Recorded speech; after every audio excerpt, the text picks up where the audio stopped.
Hace tiempo compré un regalo para una persona, era un familiar, y lo que hice, bueno, pues como se suele hacer, lo envolví en un papel y, bueno, con mucha ilusión yo se lo entregué. Es un regalo difícil de olvidar, no porque sea muy valioso o más valioso que otro, sino por lo que sucedió, ¿no? No me había pasado nunca. Entonces, resulta que cuando lo abre, la persona no le gusta, pero no solamente no le gusta, sino que además ni siquiera me lo coge. De hecho, yo lo he tenido durante años, no hace mucho, porque estoy hablando de hace muchos años de esta anécdota, ¿no? Hasta hace poco lo he tenido. El regalo en sí era un libro de un personaje público, una biografía. Y a partir de ese momento, de esa experiencia no muy agradable, me di cuenta y aprendí algo. Y aprendí que cuando alguien me hace un regalo, o yo lo intento hacer, ¿no? Lo que he aprendido es que no solamente cuando yo abro el regalo que me entregan, eh, me puedo alegrar o no con el contenido porque me guste más o menos, sino yo he aprendido desde entonces a fijarme en otro elemento que no está en el envoltorio, debajo del envoltorio, pero que para mí creo que puede tener igual o incluso más valor que el propio regalo. Y estoy hablando de ese otro elemento, que no es un elemento físico, y es el hecho de saber que cuando alguien me hace un regalo, pues lógicamente entiendo que está pensando en mí o que tiene algún interés. Entonces, esto para mí es la enseñanza de aquella experiencia, ¿no? Que siempre, aunque sea un regalo pequeño, veo que hay otro regalo implícito. Y esto me hace pensar también cuando uno lee la Biblia, ¿no? Cuando uno lee la Biblia, también he aprendido con el tiempo, ¿no? Que hay historias muy interesantes y en esas historias he aprendido también que aparte de lo que es la historia global de lo que estoy leyendo, hay algo implícito, una pequeña palabra, un punto que de pronto toma tanta importancia que se hace incluso más importante que la historia, ¿no? Y un ejemplo que te quiero poner, lo tenemos por ejemplo allí en Segunda de Reyes capítulo 4 en el Antiguo Testamento, cuando habla acerca del milagro del aceite de la viuda y Eliseo, ¿no? Y lo puedes leer allí en Segunda de Reyes capítulo 4 versículo 1 en tu casa lo puedes leer. Y aquí lo que nos habla es un milagro fantástico, ¿no? Que de una mujer viuda que había perdido a su marido, se había quedado con hijos y una situación muy precaria en aquella época, que había mucha escasez, y en la mujer, a causa de las deudas que tenía para comer y para lo básico, ¿no? Pues tenía unos acreedores que no le perdonaban. Y en aquella época se podía incluso demandar que algunos de sus hijos fueran incluso sirvientes suyos, ¿no? Se los pudiera llevar como sirviente. Y este era el caso de ella. Y esta mujer muy desesperada, porque se querían llevar a dos de sus hijos, los acreedores, lo comentó con Elías. Y Elías se sorprendió un poquito y dice, bueno, ¿qué puedo hacer yo? Pero Elías le preguntó y le dijo, bueno, dime qué es lo que tienes. Y ella le dijo, mira, yo en casa solamente tengo así, pues de valor, una vasija llena de aceite. Y entonces Eliseo le dijo con esto, ¿no? Dice, bueno, vas a ir a todas las vecinas o a todos los vecinos que pueda y le vas a pedir que te presten una vasija vacía de barro para que la traigas a tu casa. Y pide todas las que puedas. Así que hizo esto la mujer, le dijo también que se metiera en una habitación con los hijos y la mujer, una vez que tuvo las vasijas de los vecinos, pues con la que tenía empezó a echar el aceite en cada vasija nueva que había traído, ¿no? Hasta el punto de que el aceite no paraba de salir, es el milagro fantástico, ¿no? Se llenaba una vasija, se llenaba otra, se llenaba otra, y llegó un momento, ¿no? Que la mujer ya había llenado las que le habían puesto sus hijos delante y le dijo, trae otra más. Pero uno de sus hijos le dijo, bueno, ya no queda más, esa era la última, ¿no? Y la Biblia expresamente dice que es ese tesoro que yo me quedo con ello, no solamente con el milagro.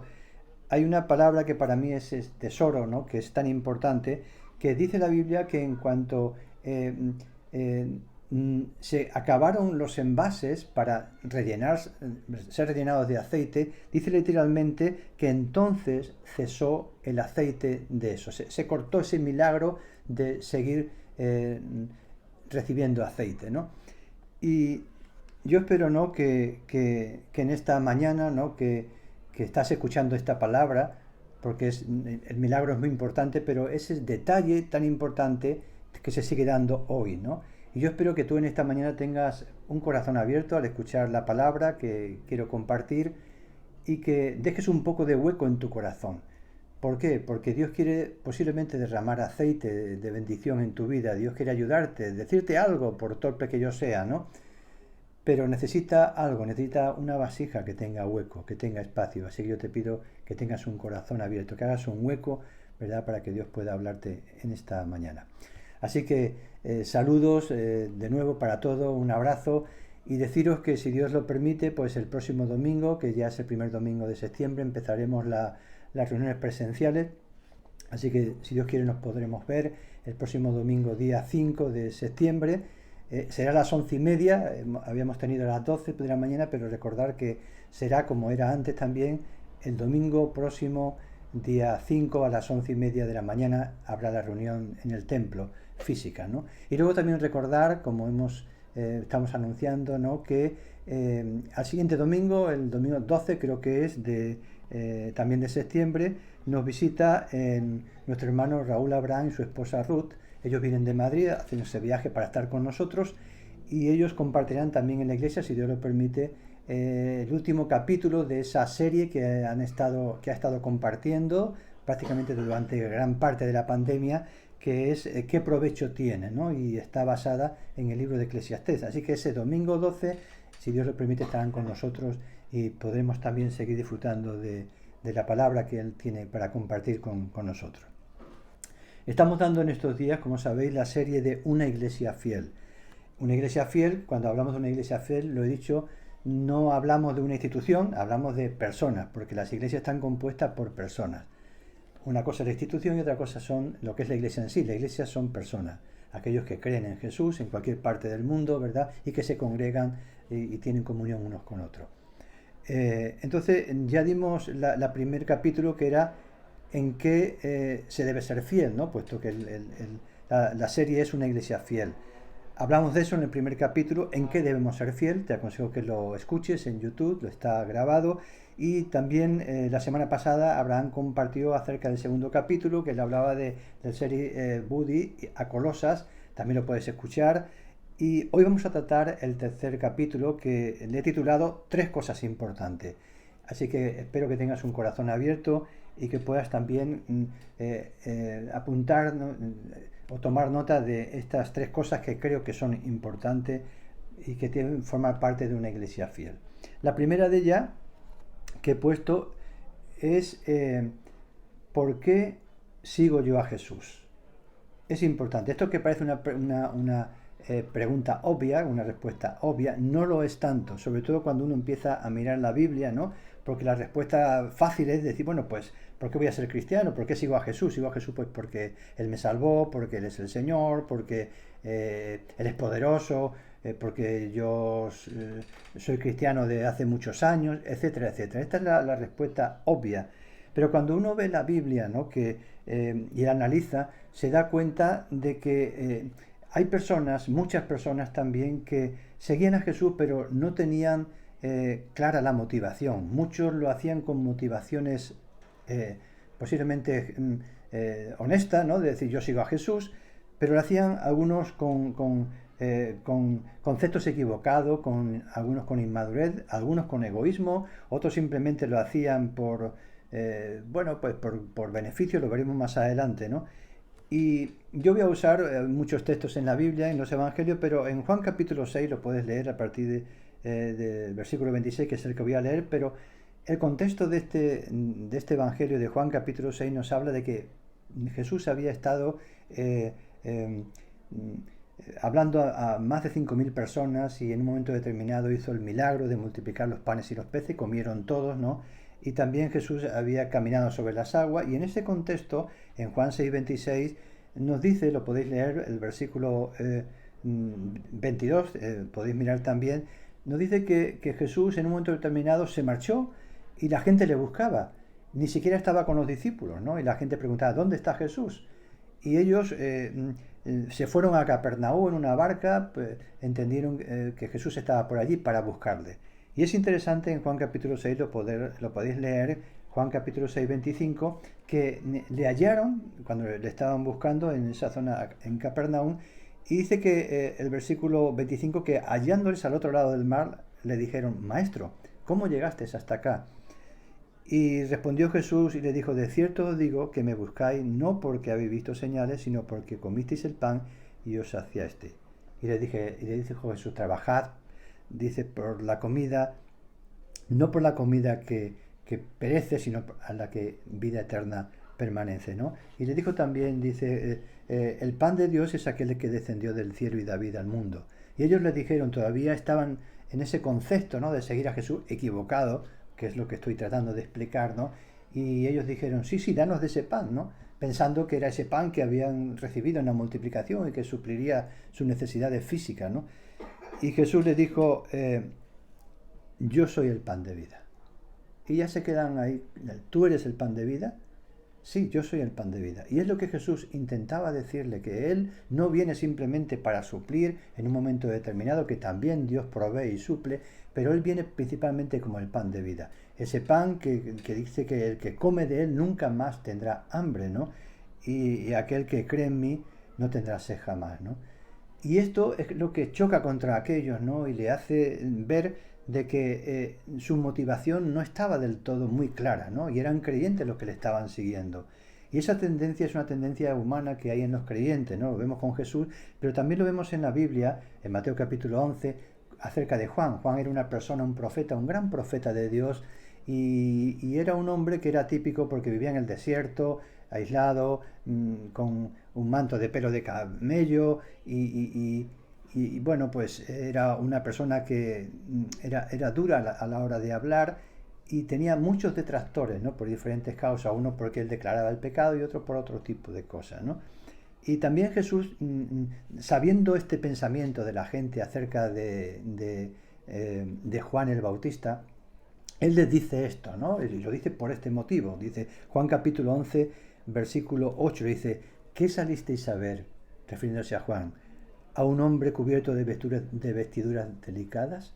¿Salisteis a ver a gente bueno, que como la que está en palacio, como los reyes, ¿no? Y Jesús le dice, sí, sí, os digo que Juan no es que digan que es un profeta o que algunos crean que es un profeta. Juan es un profeta y es un gran profeta. Es aquel que está profetizado que había de venir, ¿no? Y luego él sigue diciendo algo que no ha dicho sobre nadie, y dice que entre los que han nacido de mujer no hay ningún hombre tan grande como Juan el Bautista, ¿no? Aunque luego añade que en el reino de los cielos el más pequeño es mayor que él, ¿no? Y esto nos hace ver, ¿no?, cómo Jesús les está explicando y hablando de que tenían un concepto equivocado de lo que era seguirle a él, a Jesús. Hay una anécdota que te quiero contar, ¿no? Hace tiempo había un líder también religioso que era seguido por gente, y que en un momento determinado alguien agradecido por esas enseñanzas le regaló un manto con hilos de oro y con algunas joyas, ¿no? Y este hombre se lo ponía siempre, y así que llegó a ser conocido en parte también por este manto, ¿no? Y él dio una conferencia en un pueblo pequeño, y después de la conferencia se acercaron a él varias personas que eran gente de dinero, gente que tenía pues eso, muchas posesiones, y quisieron invitarle a una cena para escucharle, ¿no? Y así lo hicieron, le invitaron a la cena. Y este hombre, cuando ya se acercaba el tiempo, ¿no?, pues en un momento determinado, antes de salir de casa, él dijo para sí, bueno, estoy cansado ya de tanto protocolo, de tanto historia, así que me voy a quitar este manto y me voy a poner pues como una persona normal y sencilla, y voy a ir para allá, ¿no? Entonces, cuando llegó a ese pequeño palacio, a esa residencia, el día que habían quedado, él se acercó a la puerta y llamó a la puerta. Y cuando le vieron, ellos esperaban a este hombre del manto, aquel sabio que iba a estar con ellos, ¿no? Le dijeron, mire, vuelva otro día, ahora no podemos darle limosna o ayudarle económicamente porque estamos esperando una visita muy importante. Hay gente muy importante aquí en casa esperando esta visita. Así que el hombre no se enfadó, sino que se fue y se marchó para su casa. Cuando se llegó a casa, lo que hizo es ponerse el manto que siempre llevaba, que ellos conocían. Así que volvió de nuevo allí al palacio, llamó a la puerta y en ese momento le abrieron rápidamente. Un abrazo, saludos, bienvenido. Entró allí una mesa muy grande, llena de manjares, de gente muy importante, de mucho dinero. Y él preguntó, ¿cuál es mi sitio? Y inmediatamente el anfitrión le dijo, mira, tu sitio es este y además estás al lado mío, vas a estar aquí, al lado mío, ¿no? Va a ser un tiempo muy fantástico con todas estas personas. Entonces él, cuando le ofrecieron ese sitio, la silla donde se tenía que sentar al lado del anfitrión, se quitó su manto y lo dobló encima de la silla. Y él inmediatamente pues se marchó de ese lugar. Claro, el anfitrión se quedó contrariado porque estaban esperando para cenar a este hombre. Así que se acercó hacia la calle, o sea, perdón, hacia la puerta donde ya se dirigía este hombre para salir de esa casa y le preguntó por qué estaba haciendo, que por qué se iba. Y él le contestó, dice, bueno, estuve antes aquí, no hace mucho, sin mi manto y ni siquiera me habéis abierto. Y cuando he vuelto con el manto veo que sí me habéis abierto. Así que lo que he pensado es que como lo que os interesa realmente de mí es el manto, os dejo mi manto allí encima de la silla durante un par de horas y después vuelvo a recogerlo, ¿no? Y con esta anécdota, ¿verdad? Vemos claramente cómo el hombre intentó dejar también ese mensaje que dejaba siempre de sabiduría, ¿no? Y esto nos lleva a pensar de que a veces aplicándolo a nosotros como cristianos, ¿no? Tenemos que revisar cuáles son nuestras motivaciones para seguir a Jesús. No digo que sea tan claramente como la de este hombre, pero sí puede acercarse a situaciones como esta, ¿no? Donde tal vez seguimos a Jesús, o puede que en un momento determinado sigamos a Jesús no sé, pues porque Él a lo mejor nos da un reconocimiento delante de los demás, porque a lo mejor nos da fama, porque a lo mejor hay quien puede ganar incluso dinero, y de hecho hay gente que ha ganado dinero con las cosas de Dios, evidentemente, o simplemente porque nos hace tener la conciencia tranquila de que tenemos una religión, ¿verdad? O porque estamos muy ilusionados con todos los milagros y estamos muy ilusionados, ¿verdad?, con las grandes cosas que Jesús puede hacer, ¿no? Y es interesante, ¿no?, que volviendo a la carta que estamos leyendo, es la carta de Pablo a los Colosenses, en este estudio que estamos dando. Es interesante que Pablo, conociendo esto, le escribe una carta, en esa carta que le escribe a los Colosenses, en el capítulo 3, yo le he llamado unos versículos donde Pablo, siendo consciente de esto que estamos hablando, él hace como un test a la iglesia, ¿no?, para que se examine a sí misma, ¿no?, y vea si es una iglesia fiel, que realmente sus motivaciones de ser cristiano están correctas, ¿no?, delante de Dios. Y este es el test que le hace, que yo le llamo test, evidentemente, es el capítulo 3 de Colosenses, lo puedes leer en tu Biblia. El versículo 12 dice, le está diciendo Pablo, escribe Pablo a los Colosenses, vestíos pues como escogidos de Dios. Dice, llenos de misericordia, de benignidad, de humildad, de mansedumbre, de paciencia, soportándonos unos a otros, perdonándonos unos a otros, de la manera que Cristo también os perdonó, así también hacedlo vosotros, le dice, ¿no? Y lo dice, vestíos de amor, que es el vínculo perfecto. Y le sigue diciendo, y la paz de Dios gobierne vuestro corazón. No que tengas paz en un momento, sino que gobierne tu corazón.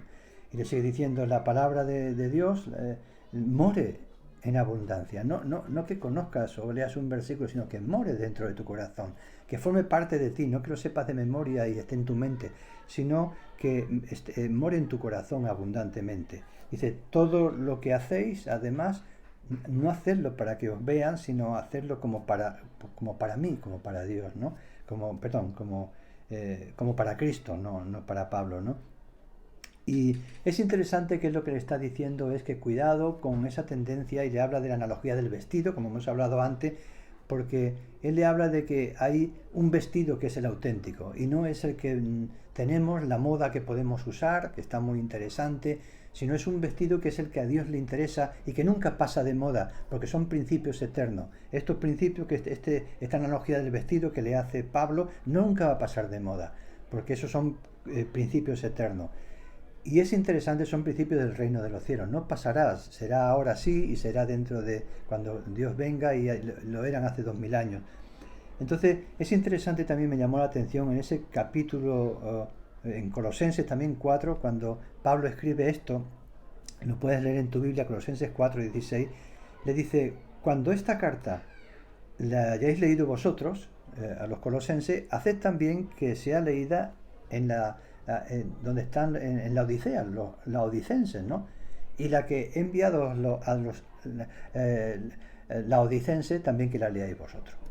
Es interesante, esto es importante, me llamó la atención porque Colosas, que era la iglesia a la que Pablo se está dirigiendo, estaba situada, como ya dijimos, entre dos ciudades, entre la Odisea y Herápolis, ¿no?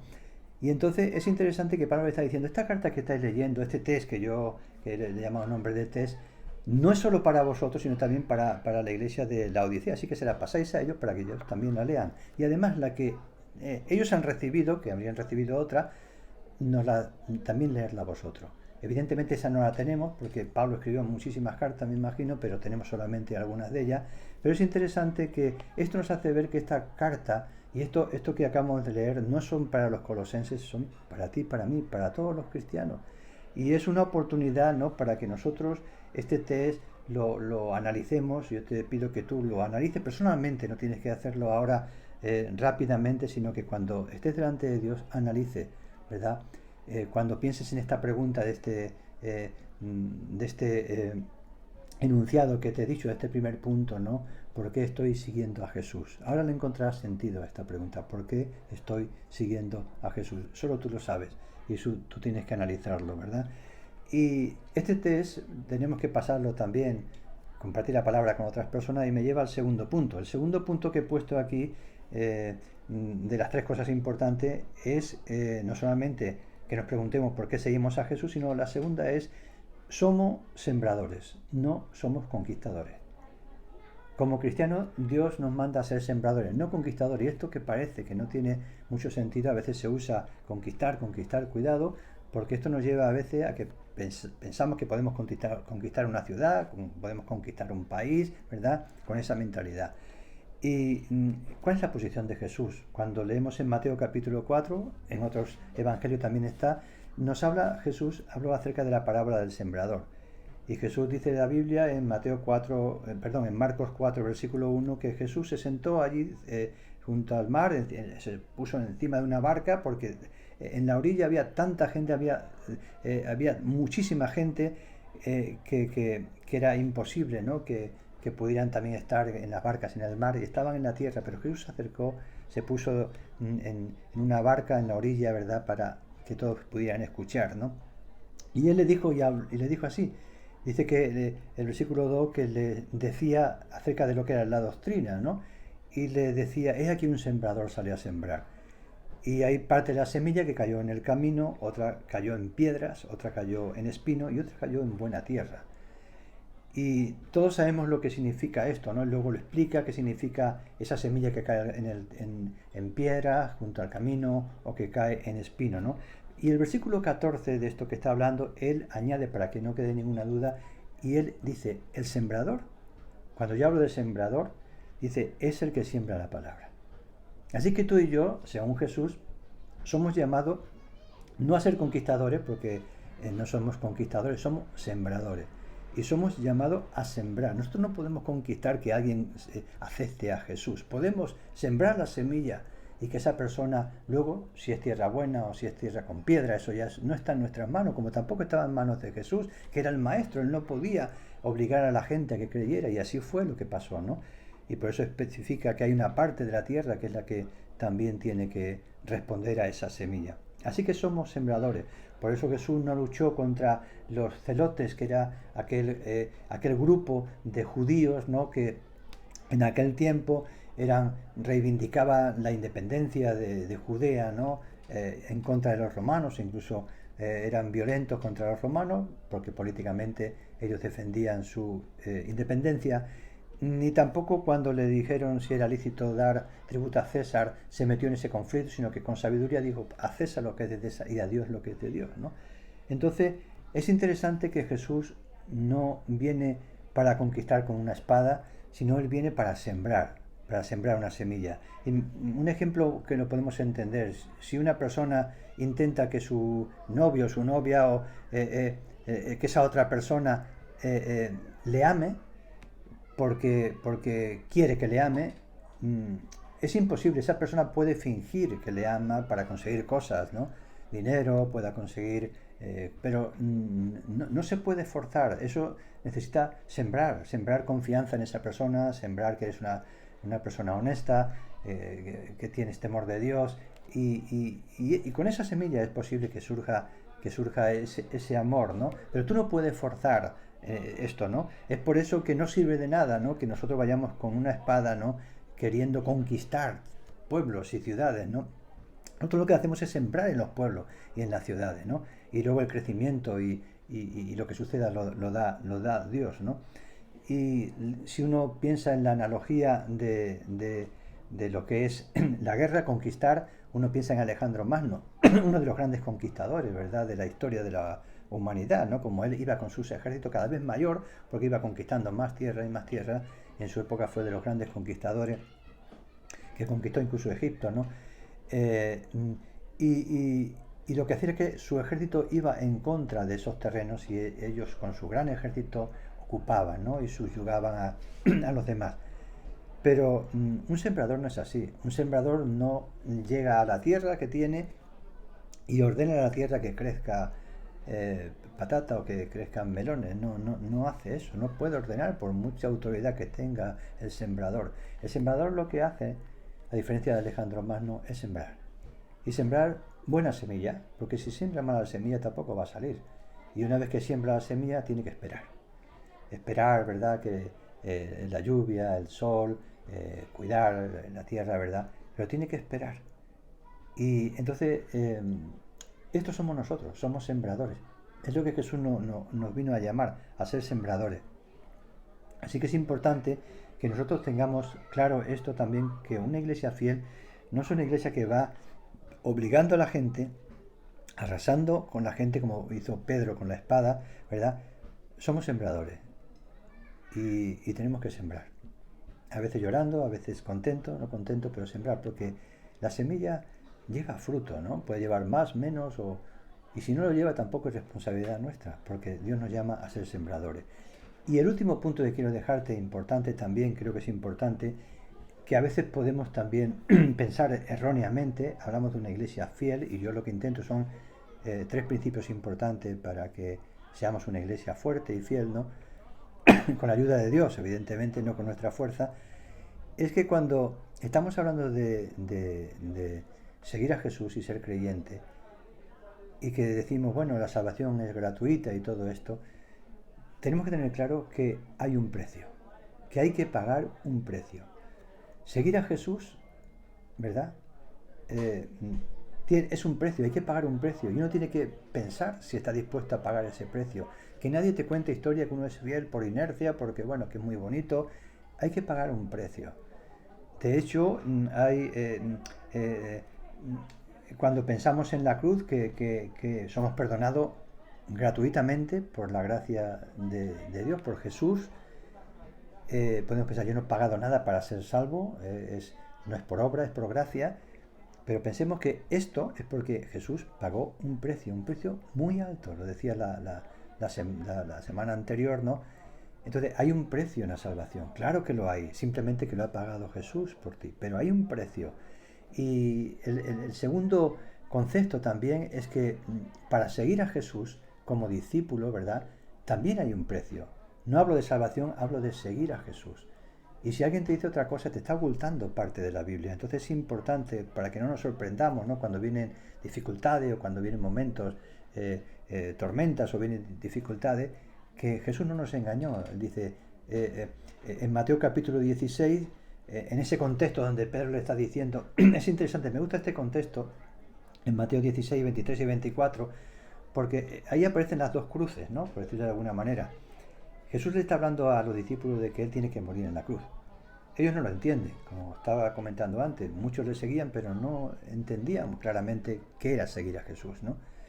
Y ellos no lo entendían que le estaba diciendo, hasta tal punto que el mismo Pedro, gran Pedro, pues dice que no te pase esto, eso hay que evitarlo como sea, ¿no? Que tú vayas a la cruz.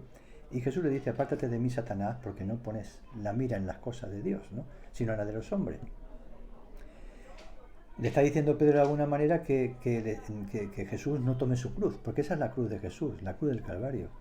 Pero inmediatamente Jesús le dice, él siempre usaba las situaciones que salían en el momento para traer la enseñanza. E inmediatamente lo tenemos en el versículo 24, Jesús le dice a todos los discípulos, si alguno quiere venir en pos de mí, está hablando de su cruz, ahora le dice a ellos, fijaros, no solamente esto que os estoy diciendo me es necesario hacerlo a mí, sino que a vosotros, a los discípulos, a todos, si alguno quiere venir en pos de mí, niéguese a sí mismo, tome su cruz y sígame. O sea que si tú eres alguien que quiere ser un cristiano fiel, que quiere seguir a cristiana, que quiere seguir a Jesús de forma fiel, tienes que saber también que tienes que tomar tu cruz. Y bueno, ¿qué es eso de tomar la cruz? No es que yo me compre una cruz de madera y vaya... No, se trata, como dice aquí, que te niegues en ciertas cosas a ti mismo y tomes tu cruz y que le sigas, ¿no? A veces negar significa no que uno se prive de cosas que puedan ser buenas y agradables, no se trata de ser ahí un asceta ni estar ahí martirizándote, sino es de aquello, ¿verdad?, que sabes que a Dios no le agrada. Entonces tú sabes perfectamente aquellas cosas que tienes que dejar, aquellas cosas que a Dios no le agrada y aquellas cosas que te impiden ser un discípulo o discípula del Señor, ¿no? Entonces es importante que este es el precio que tenemos que pagar para seguir a Jesús. Es un precio que no nos engaña, que a veces nos vamos a encontrar con situaciones difíciles, con una cruz muy pesada, situaciones muy difíciles, muy pesadas, pero que eso no es argumento para que nosotros dejemos de seguir a Jesús. Jesús ya nos lo había dicho. Así que tenemos que tomar la cruz que cada uno tiene y no caigamos en la tentación de pensar que la cruz del otro es más ligera, porque a lo mejor no lo vemos, vemos que la suya está siempre contento. No caigamos en esto, porque esto, primero, que nos podemos equivocar y seguramente nos equivocamos, ¿verdad? Solamente hay que ponerse en los zapatos de los demás algún tiempo, que eso no lo podemos hacer 100%, lo podemos imaginar. Así que cada uno tiene que tomar su cruz. Yo te animo a que tú veas el cristianismo con esto, con realidad, con ilusión, porque estaremos con Jesús. Sabemos que la cruz es un tiempo, es temporal, que un día estaremos con Él, ¿verdad? Pero que yo quiero decirle también esto, ¿no? Que te quedes con estas tres cosas, es el mensaje de esta mañana para ti. Estas tres cosas importantes para ser una iglesia fiel, fuerte. Y cuando hablamos de iglesia hablamos de persona, hablamos de ti y hablamos de mí. Lo primero, como he dicho, es preguntarnos por qué sigo a Jesús. Y ahí nadie te va a juzgar, tiene que juzgarte sino tú mismo. Acercarte a la palabra de Dios, es lo que yo he llamado el test de los Colosenses, puedes leer esos versículos y que tú mismo analices, ¿no?, si tu motivación tiene que ver con eso. Y lo segundo es que somos sembradores, no conquistadores. No vamos arrasando, obligando a las personas, sino que vamos sembrando. Y la mejor semilla, aparte de la palabra de Dios, que la es, porque la semilla principal, es también con nuestra vestimenta. No esta vestimenta exterior, sino la vestimenta, como dice Pablo, interior. Que ellos vean en nosotros, como Pablo define claramente, esa vestimenta interior, no como él lo define, de humildad, de honradez, etcétera, etcétera. Eso también es una semilla que cala en las personas. Así que tenemos que ser sembradores, buenos sembradores, y Dios es el que se encarga de que las personas le conozcan, ¿no?